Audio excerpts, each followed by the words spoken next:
Hey, y'all. Welcome to The Road You Leave Behind. This is episode 4 here on Outsider. I'm your host, Marty Smith. And y'all, I can't get over these interviews with people I've listened to my entire life.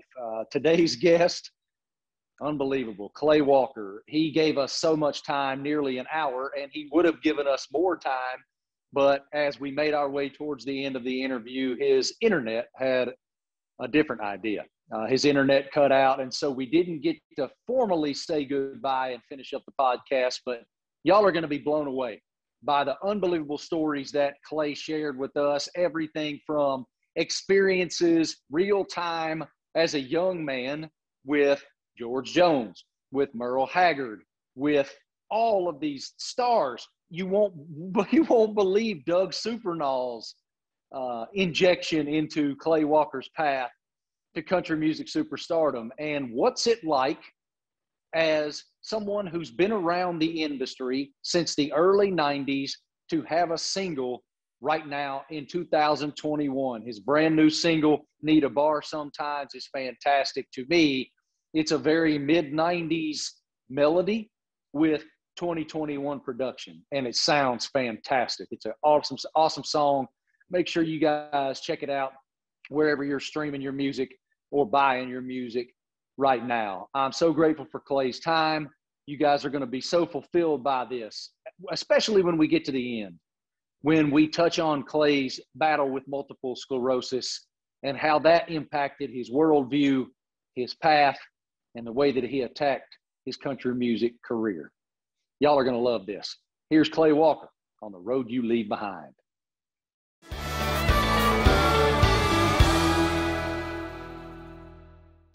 Marty. Hey, buddy, what's going on, big time?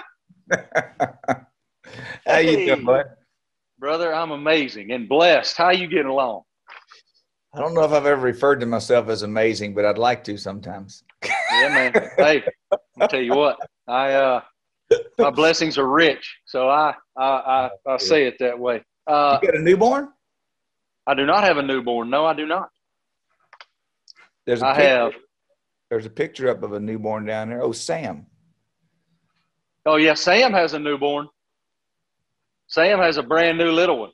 Yeah, me too. Let me shut that one. All right, Sammy, you rolling, brother? Yeah, we're good, man. All right. Clay, I appreciate your time, brother. I know how busy you are, and it's amazing to get to spend this time with you. First, I got a little bit of a bone to pick because you got me by 5 or 6 years, but you looked like you were about 21 years old since 1993. And that's some BS. Like, that ain't fair to the rest of us who got gray, wrinkles. That ain't no good, man. How you do that? I guess it's just that cowboy life. I don't know. It must be that cowboy That's flattering, life. though. Hey, I got to tell you, though, Marty, that's a nice compliment. I appreciate it very, very much. I guess it's crazy. When I was a kid, I had a mustache, and so I always tried to look older. But I had such a baby face, and so it's just my mama put it on me. That's all I can say. I'm blessed. You are blessed. Not many of us get that kind of blessing. I'll say, you've been at it for a long time, man, and you got a new single out. Need a Bar Sometimes. It's fabulous. For those of you guys who may not have heard it, make sure to go check it out. But it's a consummate country music drinking song, and I love it because in this moment in time for all of us, when we can't gather, when we've been apart for so much, it really resonates. Whose idea was it? Where did that idea come from? Really got a chance to write with a lot of great writers on all of the songs on the new album. And this one, I wrote, I think, 6 of the cuts on the album. Jaron Boyer was a part of, and really great songwriter.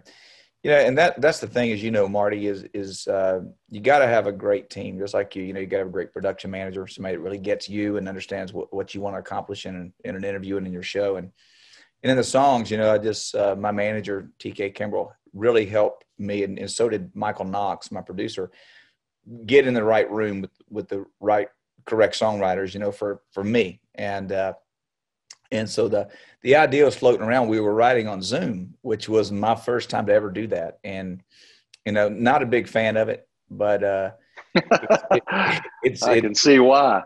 It certainly worked, that day. And I was just sitting around and said, man, I wish we were all down, at Losers, down there having a beer and, talking about the end of the day, because that's where the best ideas come up with, is something just falls out of your mouth, that's natural and an idea is formed around it. And I think one of the guys says, yeah, you're right. We do need a bar. And I went, wing, wing, wing. Yep. So that's where it came from. And it's got the good elements in it, a bar is useful. It's not just for crying in your beer. You might want it for meeting somebody. You might need to just blow off some steam at the end of the day, whatever. And I think that's psychologically, I think that the toll of the lockdowns or the, stay in and protect yourself it's real. There are people dying and there are people sick from COVID, no doubt, but it has taken its psychological toll on this country. And I don't know anybody that it hasn't affected, and especially the kids, man. I've got a lot of kids and they need their friends. And so it's but the bar situation, I think, I've always enjoyed bars. It's always somebody smiling, somebody new to meet. And especially going there with a friend or two, nothing wrong with that. I have 3 kids too. I have 15, 11, and 8, and they've been doing virtual learning for the entire year. And you're right. I mean, the psychological impact on them, I wonder what in 10 years, when we really know what it was, I wonder what it'll be. What's that void been for you guys who are artists, who are so used to having that moment with your fans? And it's gone. It's not there right now. We feel like we're dying on the vine, and we're not, but it just feels that way, and I don't know what the impact of that is. I know I've been singing a lot, at the house and honing my craft even more. And I tell you what, the benefit of it is that when you're on the road and you're singing a lot, you hurt your voice. I don't care who you are. I don't care how correct you sing. There's always going to be some wear and tear, and you don't have time to heal up from it when you got one show after another, and it's great to catch one of your favorite singers on a couple days vocal rest. If you're going to a show, it really is. It's a great thing. And I can tell you that by being here, man, I have been able to take care of my throat, sing, and just practice. And it's so inspiring. But then at the end of the day, I'm sitting there going, who did I do it for? There's got to be somebody I can sing to, And so yeah, it is psychologically wearing, on all the entertainers. And I'm not asking anybody to feel sorry for us, but let me say something, man. There's a lot of entertainers who are hurting financially. That especially newer artists that have just had a couple of hits, when the COVID hit, because they were thinking, hey, I'm making bank. I'm going to go buy a bus. I'm going to go buy a house. I'm going to go buy a new car. I'm going to put my kids in this private school. Bam, that's gone, and they still got notes on those things. And so believe me, there's plenty of people hurting in our sector. Entertainment business is going to be the very last thing that opens back up, where you have mass gatherings. And, I think we have 10 shows on the books for the entire year. And most of those are privates, just where everybody is socially distant. My hope, is that the vaccine, allows people to get out and move and feel free. And even the folks who opt not to get the vaccine, that's their right, but still, they have the choice. And the biggest thing we face, and I want the fans to know this, I want you to be on the inside and understand this. Promoters want to do shows. Entertainers like me, we want to go do shows. Every show has an insurance underwriter. Somebody has to write the insurance on that show. And the reason we're not doing shows is because no insurance companies will touch it for fear of being sued, of COVID spreading. And and the promoters or entertainers, everybody getting sued. And so until there is a vaccine available to everybody, you won't see us do shows. That means available to, not that everybody takes it, but they have to have some indemnification and protection to go do the shows. And you're not going to see them until that happens. So I'm going, come on, Johnson & Johnson and Moderna and Pfizer, come on. So yeah, we want to get out there. It hurts. It hurts just sitting at home and singing to yourself. And especially when you're hitting really good notes and you're like, man, I want somebody to hear this. What's the difference for you promoting a song in 2021 versus 93? That's a long road, Clay. Well, I tell you, it's pretty simple and not as fun, tell you that, because we're doing it like this, like you and I are right now, and we're used to getting out there and going by the radio stations and playing for fans, even if it's a handful of them. But I mean, actually touching people, and not to sound creepy, but I just mean, shaking hands, putting your hand around somebody's neck, taking a picture. Those are, entertainers are born for that kind of thing. And, I'm jealous, when I see the football players down there not wearing any masks, and they're playing football and doing what they love doing. I'm like, hey, I want to be doing what I love doing. I want people in those stands too, So, it's different promoting a song under these conditions. But I would say too that, with the different streaming services out there, you have different kinds of audiences, which is very cool. You got people that still listen to the radio in their car, like terrestrial radio. You got people that also listen to streaming services, and you got people that watch TikTok. I've had the strangest things happen to me in the last month that I can't even believe. I was in Beaumont, Texas, where I'm from, and I was visiting my dad's grave in the cemetery. And I stopped off to have a beer at this place called Pine Tree Lodge, which is, and it was packed. I had a mask on. I walked up, and you can take the mask off when you go inside. But, there's these tables of people. I mean, there must have been 1,000 people there. And some people walked up to me and noticed me right away and wanted to take some pictures. And then finally, this one table of girls, and they were, probably in their early 20s, they came over and they said, we want to get a picture with you. We love your TikTok channel. And I said, oh, thank you. And the girl looks at me and she goes, well, where are you from? And I said, here, from Beaumont. She goes, she looked at me with the most confused look on her face. And she says, and I said, where are you from? And she said, here, Beaumont. I'm like, how does she not know that I'm from here? I just know you from TikTok. And that was the start of something really cool. I was like, you know what? There's a whole other audience out there that is growing, and it's beautiful. And so I love the fact that we can promote and get our music out there in places that are unbridled, if you know what I mean. Because there's definitely a course that music has to take. It's got to go through the right channels. It's got to, go through the right people. There are gatekeepers. And then you have something like TikTok that's just wild and free. And that's pretty dang exciting. It's crazy. It's funny. I was with Travis Tritt last week, and he said the exact same thing, dude. The exact same thing. He's like, this TikTok deal is real. What's the impact of social media? Hold on a minute. I just had a call come in. All right, there you go. What's the impact of social media? You're active on social media. How has that impacted the industry and the way an artist promotes him or herself? Well, I think mostly capitalized, with that last answer, our dissertation, excuse me, it went off on a ramble there, but it's access, it's more access, and it's personal access, and fans know it. They know when it's real, and there's no fancy anything. We're not big production, just you and your iPhone, and you're singing, and either it sounds good or it doesn't. And some people would better serve not to do it. But they know who they are. No disparaging anywhere here, but it just makes it fun. Seriously, Marty, if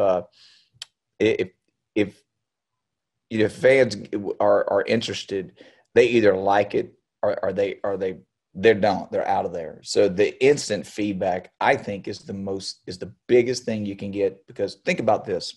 If you have a song and just say you have $500,000 in a budget to promote that song for the life of that song, and say the life of that song is going to be 1 year, you got to sit down and strategically plan out how you're going to spend, each bucket of money. You go, okay, $10,000 we're going to spend over here, 20 over here, all the travel. It's very expensive. And just say that the song dies at 35 and you spend all that money and you work so hard. And what you come to find out is that it was the wrong timing for that song. But you could have found that out in 30 seconds on TikTok, or you could have found that out in just a few minutes with social media. Fans don't lie. They tell you, man. And that's what I love about it, is that honest feedback. Bam. And it's why I've always been such an advocate of live shows and doing a song in a live show and seeing if people like it. If you can't please a live audience with it, who's there for you anyway, they've already spent the money. They're your fans. They're real. They have bought in. If you can't please them with a song in a live show, forget about it being a single, or forget about putting it on your album. It just shouldn't be there. And I think in that way, music will absolutely, by demand, have to get better. It'll have to feed the fans what they want. I don't think we're going to be hearing fans say, oh, I don't like this new style of music. I don't like this kind of thing. I think those days are over, because their voices are louder. They're making them heard, and they're the ones spending the money, and they're not going to spend the money to go to a live show and listen to stuff that they don't like in the first place. So it's not going to happen. So I think it's great. You mentioned growing up in Beaumont. How did growing up there shape you? I think everybody's town shapes them. I always say, the saying, it takes a village, to raise a kid. And, you're all of us are influenced by, whatever likes or prejudices or circles that we run in, and towns that you grow up in. Beaumont is a really blue collar town. A lot of refinery workers. My dad was a welder and a boiler maker, build water tanks, and I grew up working in rice fields and any other job I could get, and just learned how to work hard, growing up. Graduated from Vidor High School, which is just right at the next town, right there. I lived in Beaumont most of my life, and we'll be buried there. But it was a town at a time when I grew up. Live music was a very big deal, country music. And it stems all the way back to like Tex Ritter and even George Jones. They were from that area. And so it always seemed like there were bars, that you could play live country sounds. And there was one rule, if you were going to work at any bar, you better keep people dancing, because if they were dancing, they were hot and they were buying beer. And that's what the club owners wanted. So it shaped my musical taste, shaped me as an entertainer. Because if you were going to make a living there, I was competing against Mark Chestnut and Tracy Byrd, and by God, I mean, those guys had it together. They always had the best band, and so I probably was I guess where they were super traditional. I wasn't afraid to venture out and even do some Travis Tritt songs, like you just named Travis right there. So I grew up singing some of his songs in the bars, and I got a show coming up with him. It's a radio thing. It's supposed to be a surprise. I'm supposed to make a surprise guest appearance, but I got an idea that I think I'm going to walk out on stage and start singing "Help Me Hold On," because I just love that song. So do I. Baby, close that suitcase you've been packing. Yeah, he's the best. I love that dude. When did music enter your life? When did that become part of your equation and your passion? When I was 4, I remember standing up in the back seat of my mom's car, before seatbelts were mandatory. Yeah. And I remember standing up, had my arms back on the back in the seat like this, standing up and singing, I'm on top of the world looking down on creation. And I remember that song sticks in my head. And there's another one, Sunshine on My Shoulders, which is an old John Denver song. Mm-hmm. I used to sing that to my grandmother and she would cry. And I never understood why she would cry when I would sing it. It was just it was because I was so little. And, she was and still is my favorite person to ever live. And so there, I had encouragement too. My dad was a really good guitar player and singer, and his dad was a professional player. He played for Tex Ritter. He was a great singer and a welder. And so it just got handed down and became part of I guess it was part of my DNA, when I was in the mother's womb. But I love it. I love singing, and it's a good thing knowing in your life what you were supposed to do. And I think when I meet people, that seems to be the biggest, conundrum for most people, is that they're doing something that they don't love. And my brother-in-law just got a job working in a nursery, planting trees and stuff like that. And he's always worked in the oil field pipeline, project coordinator and stuff like that. And he got this job and he's making less money. And he said, what do you think? And he goes, I got a big offer from a oil and gas company. What should I do? And I said, are you happy? He said, yeah. And I said, is $15,000 more a year worth you being miserable? And the answer, the answer to that question. And I'm like, hey, this is, being happy, knowing what you were born to do and loving something you do. I do believe that there's a job for everybody. I believe that with all my heart. And I do believe that there are some people who actually like digging ditches, so there are. God bless them. Yeah. I believe that with all my heart, that there's a job for everybody and you should be in one that you really like. When did you decide heading to Nashville was the right decision? Oh, the first time I went to Nashville, they ran me out on a rail. It was not pleasant. What's that story? Tell me that story. Well, I was 17. I just graduated high school, and I got my guitar, threw it in the car, and took off to Nashville. I didn't hardly have any money, but had a car that got good gas mileage, and I took off, and I got pulled over in Nacogdoches, Texas, at 2:00 in the morning for a no inspection sticker, and or expired inspection sticker, and the cop pulled me over, and I'm 17 years old, and he looked in the back seat. He goes, what's that? I said, my guitar. He said, where are you headed? I said, Nashville. He said, you want to come back to the station and pick a little bit with me? He said, I said, really? He said, yeah. He said, I play fiddle. What? So I was thinking to myself, man, I don't have the money to pay a ticket, and can't afford that. Barely got enough gas money to make it to Nashville. Didn't have enough money for a hotel, so I had to sleep in my car. But I went back, played some music with him. He let me go, gave me a warning. He said, hey, this warning ticket will help you get back. It's good for a week or whatever it was. He says, just show it to whoever. He said, they might not honor it, but I think they will. And I made it to Nashville. And I had to sleep in my car the first night, but I'd met this guy named Doug Supernall. Oh, R.I.P., man. What a stud. Yeah, man. He was doing some shows. He was promoting shows back then, and then he also was a singer. But he'd given me his number. He said, if you ever need anything, call me. And so I called him, and he said, hey, he said, I got 4 kids. He said, but you can stay with me and my wife. He gave me a place to stay, took me around, introduced me to people. I had my demo tape, and I went in all these record labels, and every label in town turned me down, every single label. And one guy said to me, he goes, he says, you're not that good of a singer. He said, but you're a good songwriter. He said, I try to get a publishing deal if I were you, a writer's deal. And, I was crushed and left. And I said, by God, just tell me I can't do something and watch me. So, I think that's the greatest thing you can tell an athlete or anybody that's competitive. And I started working in clubs. And I made my mom a promise. I didn't want to go to college because I wanted to be a singer.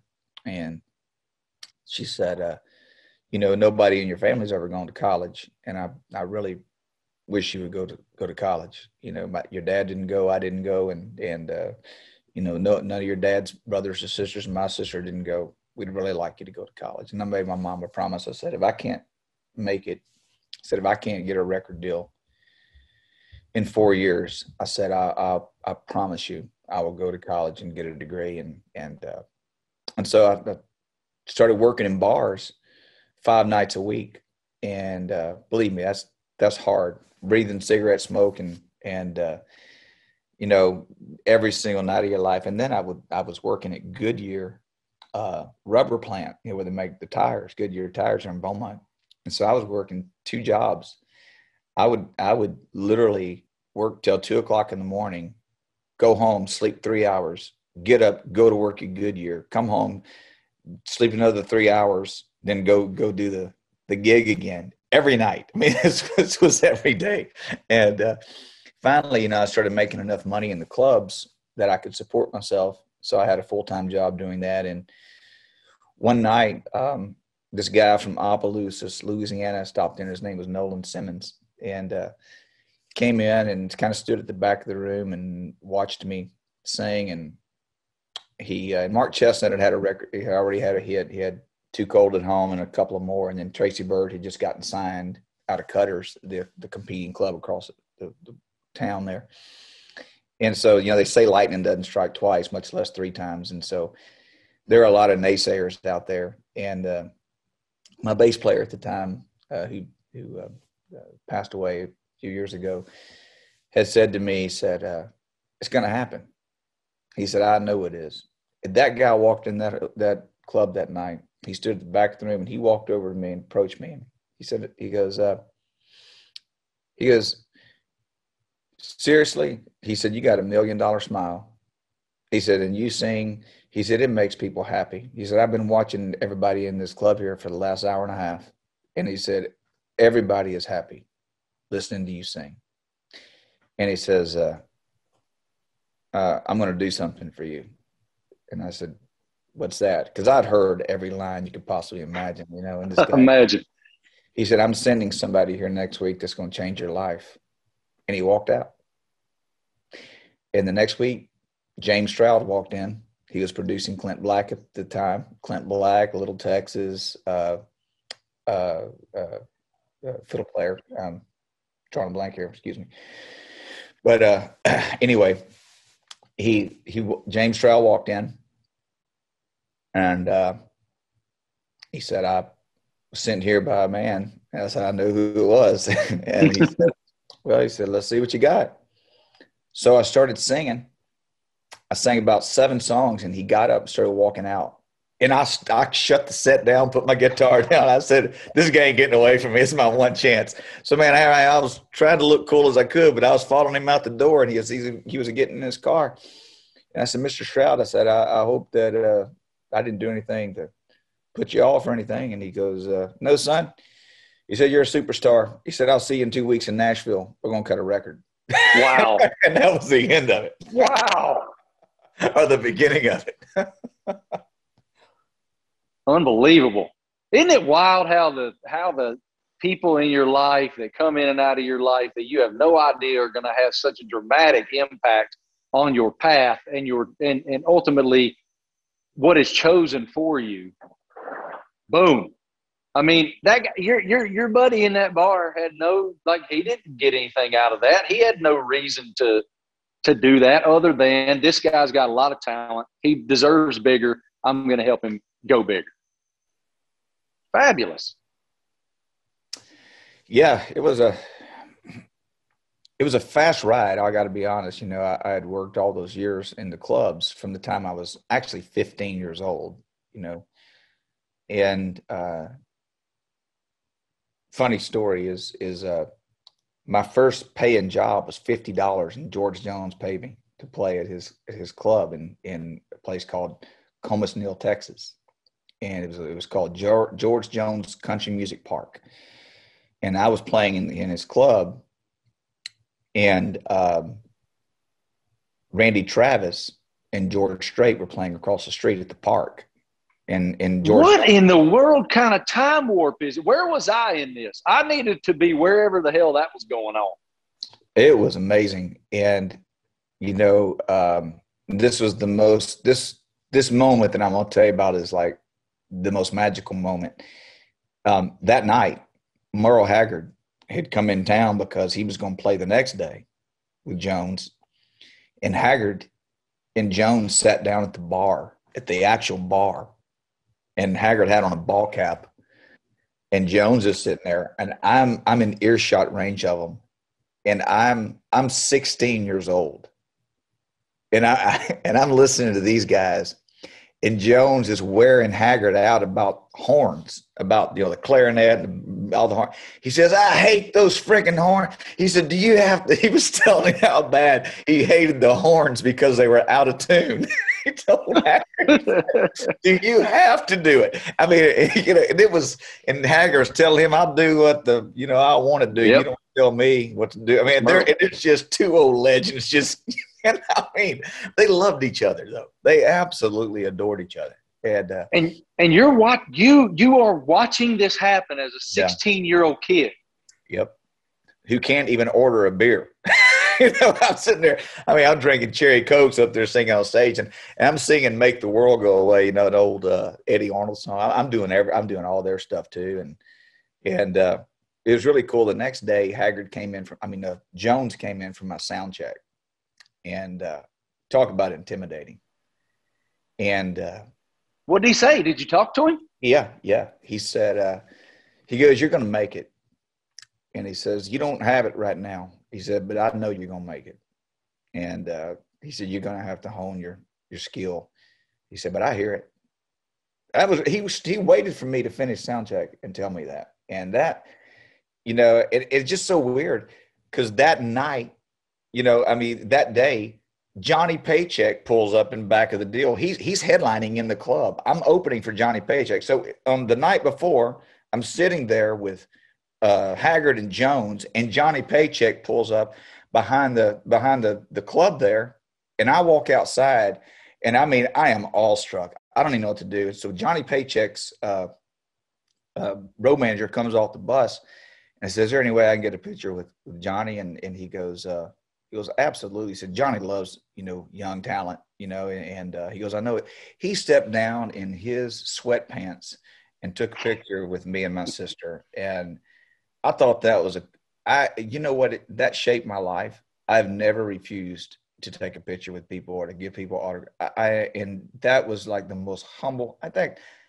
He had never even heard me. He knew nothing about me other than my name was on that billboard with his and that I deserved respect. And and he gave it.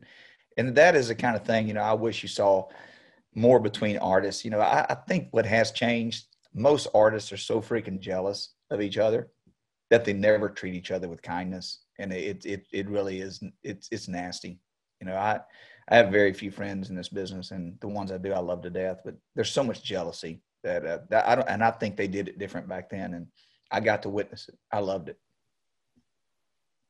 Okay, so, I interview people for a living, Clay Walker. I am very rarely in a position where I go, wait, like I'm almost rendered speechless. In the same story you just told me that you were in the same room or aura as the Possum, okay, as Merle Haggard and as Johnny Paycheck. That's like, do you understand how stupid that is? That's unbelievable. They're all dead. I can't even imagine it. All right. Well, I got a few more, and I'll let you run. I know you're busy, man. No, I'm enjoying this. I had a 10 o'clock all the way to 11, but I have nothing on the other side. I'm enjoying the picture with you, and thank you for giving me the floor. And if I was the one interviewing you, I'd probably do more talking than listening, and you seem to listen pretty good. Well, I appreciate that very much. What was it like when you heard yourself on the radio for the first time? When was it? Where were you? What was the song? I was driving down.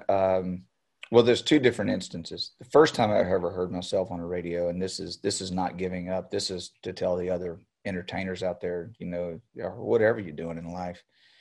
There's plenty of walk-ons, for college football and different college sports that become legends. A lot of people don't know that Michael Jordan didn't make the team at North Carolina. Go figure that. He didn't make the team. Not starting point guard or anything. I mean, he didn't make the team, so and he said something right. I know I got more in me than that. And so I would say this. When I was 16, I had put together one song I wrote on a demo and knocked on the door of a radio station at 3:00 in the morning until they let me in. And they told me they couldn't play it because they were a reporting station. They did play it as I was driving out of the parking lot.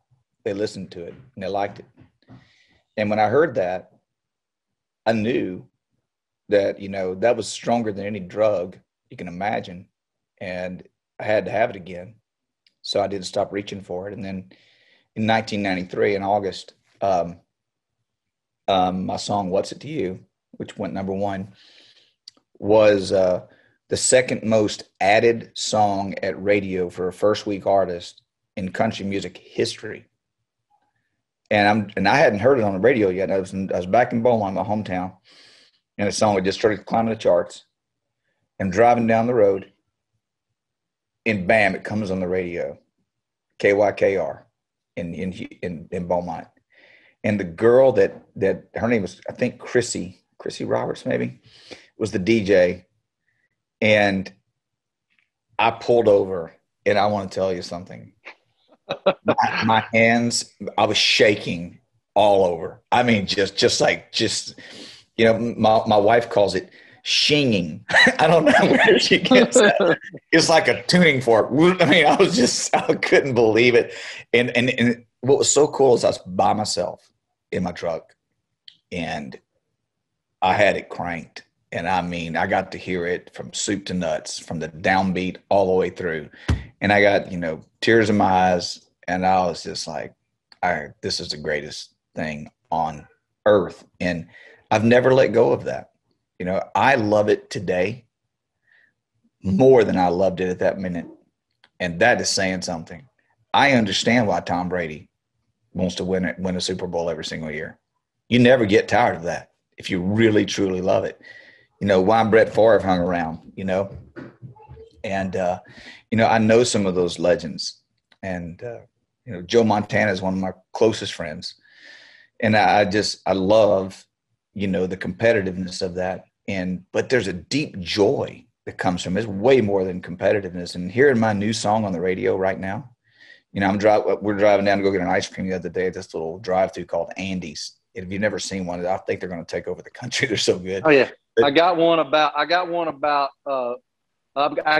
driver from where I'm sitting. Man, I wish I'd have thought of that concept. So we were driving through Andy's, and my daughter Mary, who's 11, she's in the back seat of the Suburban, and she goes, Dad, your song's on the radio. Well, I'm not thinking anything about it because a lot of songs come on the radio, whatever channel we listen to, whatever, but. She was the new one. And I mean, I lost it, man. I'm like, get out of the way. Here's the volume now. I'm cranking it up, man. And wouldn't we're next in line. And the guy's waiting to take water. I'm going, no. It was, but anyway, the whole family was going crazy, and that's the joy, I was gonna ask that, man. I have a lot of buddies who are, in my real job, who are athletes, right? And it's one thing when you experience success or the pinnacle of whatever your trade is as someone who's single or doesn't have children. But then when you get to a point where you're experiencing that as a father, it's a whole other plateau. What's it like to experience it as a dad? Well, realizing how much it has affected their lives. Like my kids said something the other day to me that just struck me right to the core. They go, Dad, we want to just get on the bus and go do a show with you. And I went, oh my gosh, they miss it too, and so like they love seeing me at my best, and, I do other things too, but nothing as well as I sing or perform. And they see that joy, when they do come to a show. They can see it all over me.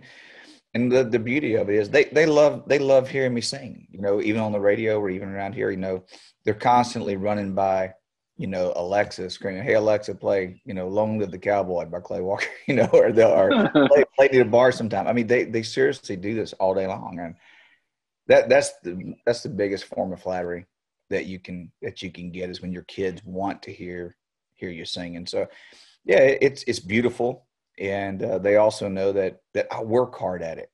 They see me, go down into the dungeon, I call it, down in I got a wine room that's got a stone in it and everything. And so your voice carries a little more there. And so I'll go in there and you can hear imperfections a lot easier, and so it's really helping me find every little place on my vocal cords. And I can't wait for the first fans that get to hear me sing, because it's going to be the best I've ever sang in my life. I love it. Speaking of fatherhood, hold on just a minute. Hey, Mima, Daddy's doing an interview. Could you just be quiet for me for a second?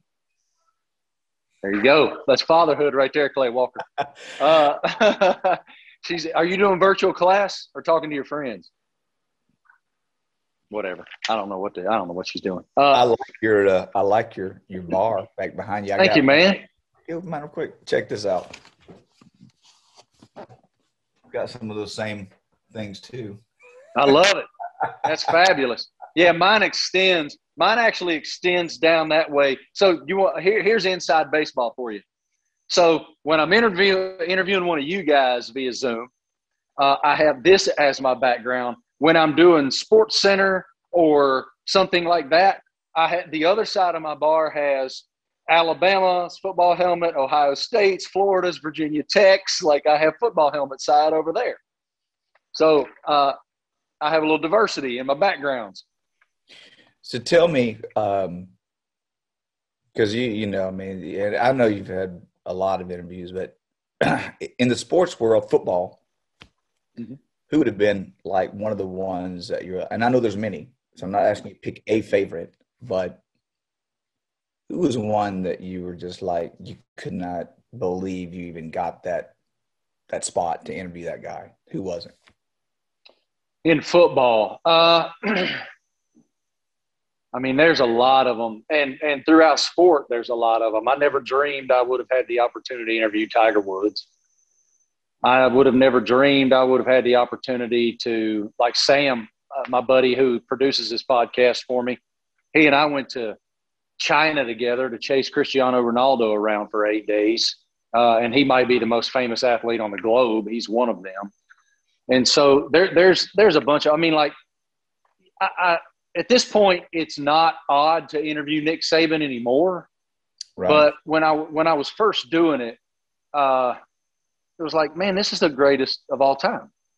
This is the greatest college football coach of all time. And I'm having the opportunity to kind of be in his aura and have his attention and do my very best to be prepared enough to get respect for the preparedness, if that makes sense. He's my favorite college coach of all time. I mean, I'm sure he's a lot of people's, I mean, I love winners, obviously, but he's done it with so many different athletes, year after year after year. And coaches. I had the flu the year that Clemson beat them so badly. I mean, I felt so – I had the flu and I felt bad for him. It's the first time I've had the flu since I was a kid. I was just like, that was a thrashing. And I want to tell you something. To recover from that as a man, that was a beat down. Yeah, it was. Okay. And he got back up off the ground and swung and knocked him out. I mean, that right there, this year through COVID, through everything, you can say whatever you want to say, but everybody had to deal with the same hurdles. And he found a way, didn't he? Every time he finds a way. Yeah, it's fascinating, really, and not to get off on a tangent, but what I marvel most about with him is the fact that he's able to sustain excellence and be the standard by which everyone else is measured in a time when he has the best players, many of whom leave after 3 years, and he also has so much coaching turnover because of their success. His coordinators are always getting taken to be head coaches elsewhere. So whereas like Dabo Swinney, who's another standard-bearing program at Clemson right now, to your point about the thrashing a few years back in Santa Clara, they've had the same coaches other than one guy. Clemson's had the same coaches for 12 years.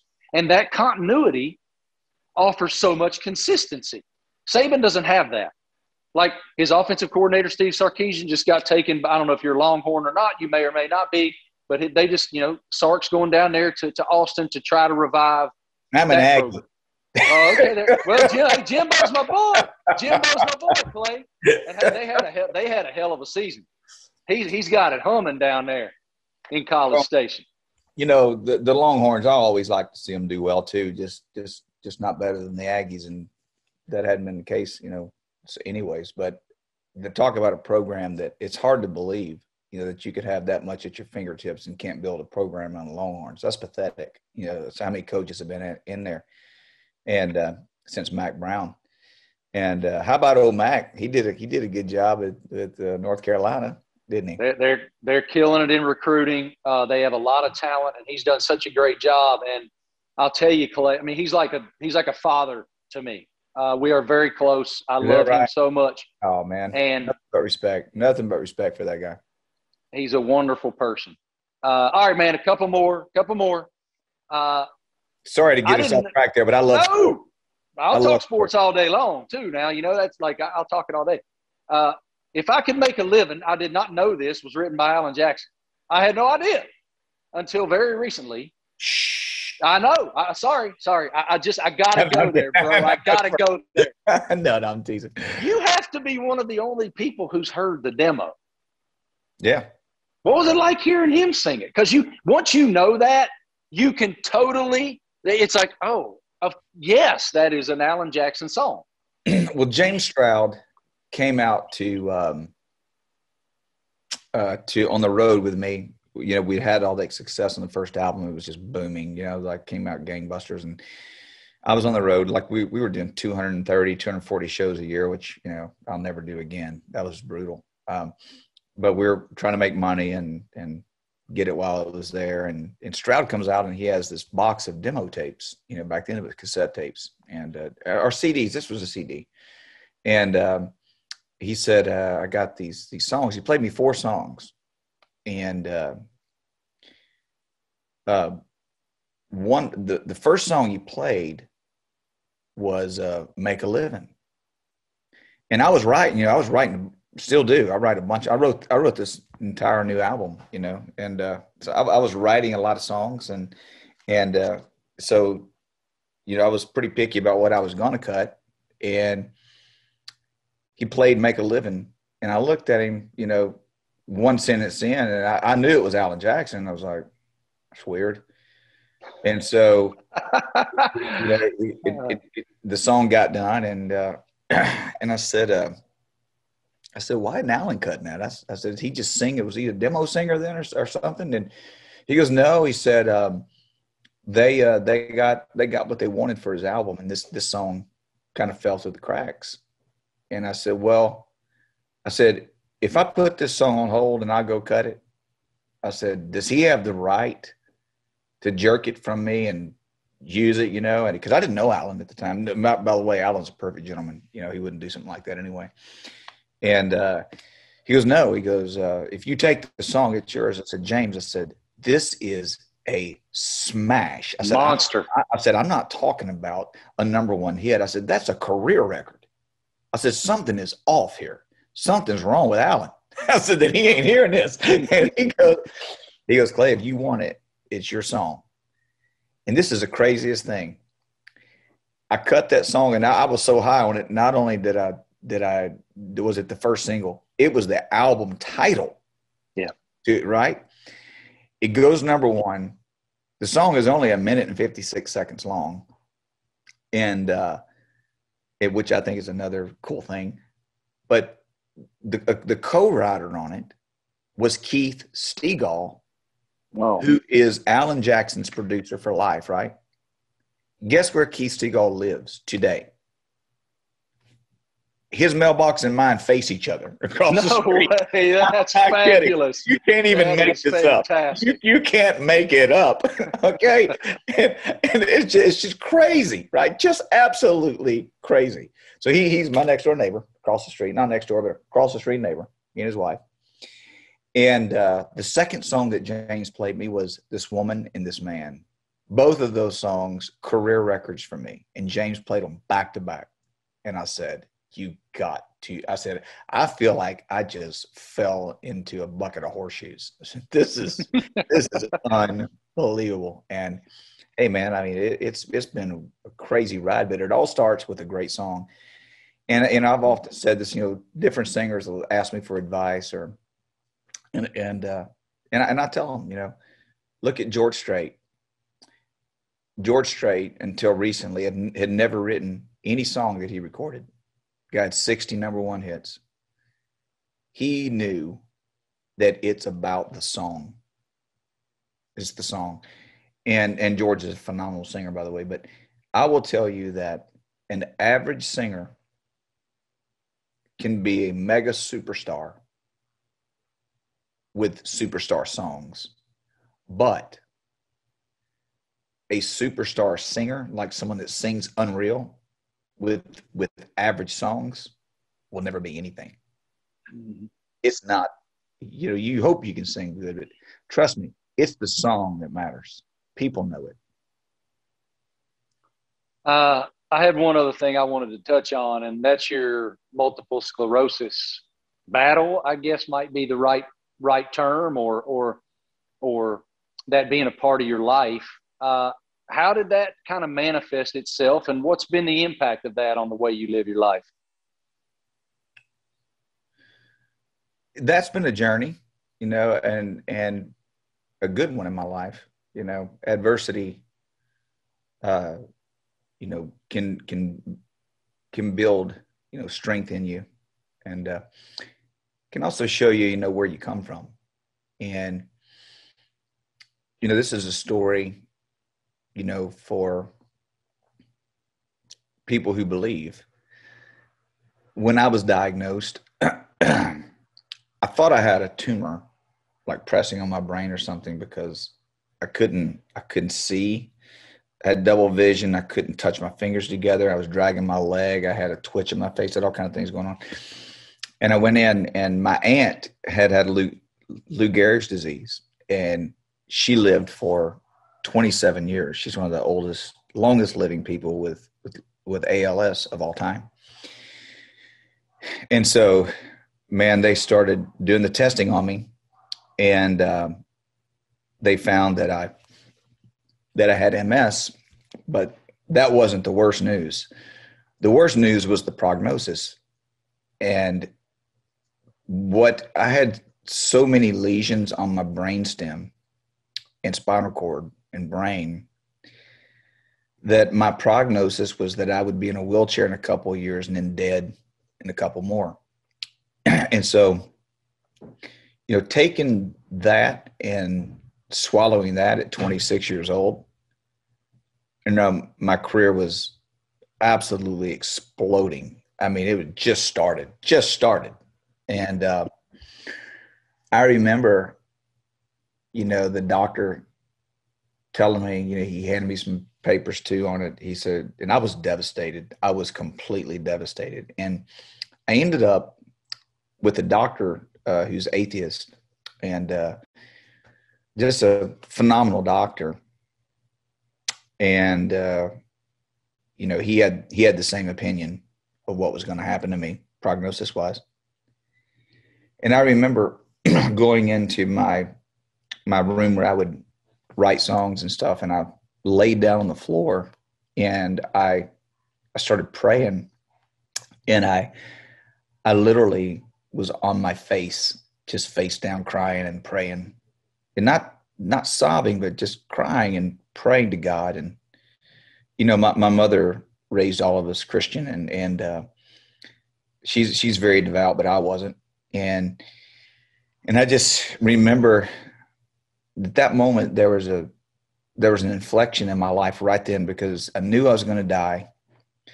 And I told God, I said, I know and feel in my heart that you actually put me here for something else.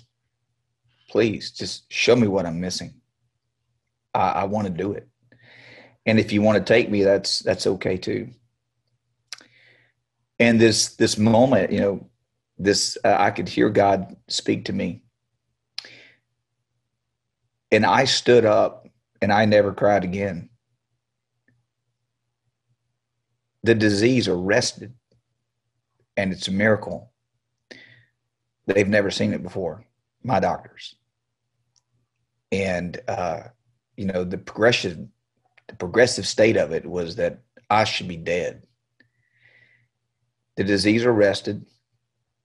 And over a period of years, you could see the debility that it had caused. The initial attacks, I had like 5, 6, 7 attacks right in a row.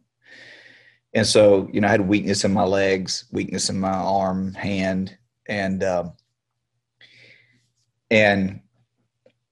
went back. I go for an annual checkup and MRI every year, and they put you on this MRI for 2 hours, and it's brutal. And they inject you with dye in your arm and all this stuff. And I remember one year I came out of the MRI machine. I looked at my doctor and I said, I'm done with this. He said, why? I said, God's already told me this ain't going to take me. I said, and I believe it. I said, so I'm not getting back in this damn machine. I said, you're not putting this stuff in my arm anymore. I just got to quit, and so it was, and I will say this, I do believe in science. I do believe in medical help, and it works, but it doesn't do what happened to me. There's no medication that does what happened to me. And so here's one better for you. 2 years ago, I go back and they do all the strength testing, and my improvement looks like a hockey stick. Wow. I can run like the wind. I have strength. I have no debility. And that's only coming from one. Mine quit.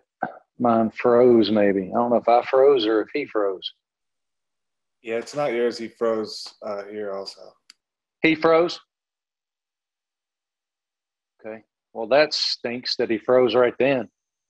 As we told you guys at the top of the podcast, Clay's internet had a little bit different intention than he and I did to close out the podcast and say goodbye. I want him to know how grateful I am for his time, how grateful I am for his insight. And again, as a kid of the late 80s and the 90s, that's part of the soundtrack of my growth as a person.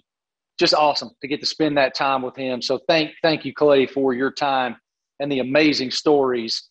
And damn it, your internet. It happens. It has happened to me once. If you guys remember episode 2, my internet decided not to work, and I had to go to the coffee shop up here, the Water Bean, to do my interview with Kix Brooks. Thank you guys so much for your investment in The Road You Leave Behind. It's the pleasure of my life to get to do these interviews with people that I consider heroes and people who shaped my life through their work and their passion. Thank you for your passion, for what we're doing with this project here on Outsider. Have an amazing day. Thank you so much. Be well. This is The Road You Leave Behind on Outsider Media.